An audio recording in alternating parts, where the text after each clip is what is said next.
I want to tell you a story. I want to tell you about a meeting that I was in not long after I came back from maternity leave. And on paper, everything honestly looked fine, and the project was on track, and the numbers were strong, and everyone was nodding along, but I could feel it. I could feel that one of my team members seemed kind of quiet. Her energy was a little bit different. She was slightly withdrawn and maybe a little bit tense. And before becoming a mom, I probably would have just pushed forward, ignored it, stayed efficient, because that's how I was taught. I was taught from a young age that when you start a career, when you're working, that you keep personal things out of work and you keep emotions out of work. But once I became a mom, that was so different for me. I was so much more emotion driven. I was so much more empathetic. And so for me, there was no other option. I talked to her. And so I remember after the meeting was over, I pinged her on Slack because I knew something was wrong. So I just said like, hey, I might be wrong, but you seemed kind of quiet. You seemed quieter than usual. Is everything okay? And we talked, and she opened up and she talked to me, and there was something going on. And so I listened.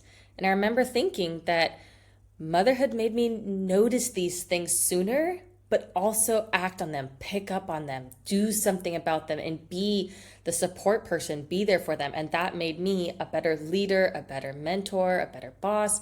So if you're a mom listening to this and you've wondered whether you're too emotional at work or feeling like you're losing your edge, I want to offer you a different narrative because you're evolving. Welcome back to Between Meetings and Motherhood. I am your host, Alexa Starks. I'm the founder of Executive Moms and the editor-in-chief of Mothered magazine. And today I want to talk to you all about empathy. And of course, I'm fighting my kids' umpteenth daycare cold, so please bear with me and my cough. And so, okay, let's talk about empathy.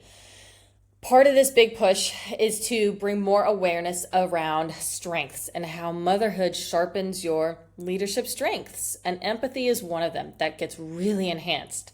And so I want to ground this in data first for a second.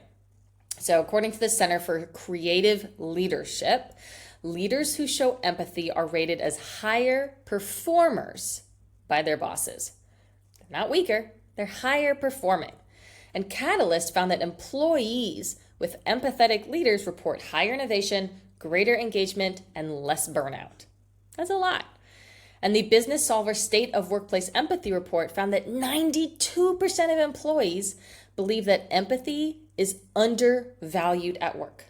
Just take that in for a minute. 92% of employees feel that empathy is undervalued at work. And it is. And because when we say that empathy matters, we're not being sentimental. It predicts retention, it predicts engagement, it predicts how employees feel when they're more supported. But culturally, we still label it as soft, or when women do it especially, or when moms do it especially, it's seen as more of a soft thing. It's not seen as a top leadership skill. But you can Google it, and empathy comes up in at least the top 5, if not the top 10 of important skills for leaders to have. So the data shows how important empathy is as a leadership skill. Now let's talk about how motherhood changes you and what motherhood actually does to you, and how that interacts with empathy. Okay, so first, you become hyper aware. You could tell the difference between a hunger cry, an overtired cry, an overstimulated cry, or I just need snuggles and love connection cry. I know these different cries with my kids, with my 2 toddlers. I can easily tell the difference when my 3-year-old son is melting down at 7 p.m. over a toy or something, that he's not actually crying about the toy. He's just tired, right? I can tell these difference of hunger cries. When my kids were babies, I could tell the difference. And so you start to anticipate these needs before they're even verbalized because your empathy kicks in. You regulate your own nervous system while your kids are melting down to help them regulate theirs. That is advanced emotional regulation. And neuroscience research shows that caregiving strengthens the brain regions associated with empathy and social cognition. And different meta-analyses in psychology also consistently show that women score higher on average in empathetic accuracy and emotional intelligence. And so you just add motherhood. You're not too emotional. I mean, granted, postpartum hormones are a very real thing. And I will say, if you are newly postpartum, that is an adjustment. But outside of the postpartum period and kind of once you get out of the swing of that, you're not too emotional. Emotions are a good thing. You've become more attuned. You're becoming more attuned to other people. You're becoming more perceptive.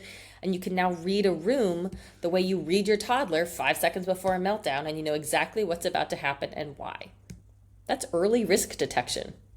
That's another leadership skill. So let's talk about the trap of when empathy turns into overextension. So let's be really honest about this, because many of us working moms are exhausted because we are overextending our empathy. And what I mean is we're absorbing everyone else's stress. We fix everyone else's problems. We overfunction. And that's just a lack of boundaries and emotional labor that's not ours. And empathy becomes powerful when it's regulated, but you can't be absorbing other people's emotions. So acknowledge them, acknowledge their emotions, but don't carry them. You respond, but you don't absorb them. You're just there. And so that's an important skill, an important distinction.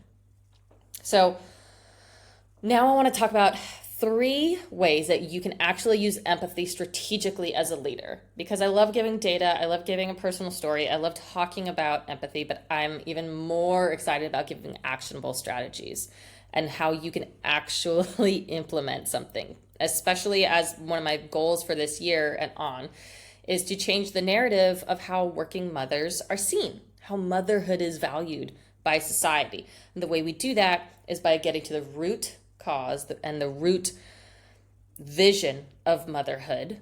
And, you know, with the upcoming, this will be published next week, but the maternal strengths report that we are doing puts data and quantifies how motherhood actually increases these strengths. But anyways, okay, I digress. Let me take a sip of water real quick. Okay, so let's talk about 3 ways. The first way I want to talk about is using empathy for early intervention. So instead of waiting for performance to drop or waiting for someone to come to you and they're already struggling, start to notice like the subtle signs of your team. Really hone in on them. Notice when someone seems more withdrawn or irritable or quiet or different from their normal self. Maybe they have shorter Slack responses or energy shifts, and just check in and say, hey, just wanted to check in. I've noticed a shift. I might be wrong, but is there anything you want to talk about? And that one sentence can prevent someone quitting, or if you are performance or sales tied or have OKRs or goals, that can really impact that. But even more as a leader, as a manager, that's something that makes a huge difference in when people are dealing with a million things that go on in life, and you are there to truly support them and make sure they can be their best self and do their best work. So, because honestly, what was this? From the Future of Working Motherhood report, 40% of working moms leave their job within a year after coming back from maternity leave. But you can notice those signs, and you probably experienced that yourself or felt something similar or have seen someone or noticed someone or you know someone who did that as well. And all it takes is noticing the subtle signs like withdrawing and irritability and all of those things. So empathy catches the signal before that like resignation email kicks in. Okay. The second tip I want to give you is use empathy to clarify, not assume. You know, we always talk about assumptions make an ass out of you and me, and they do.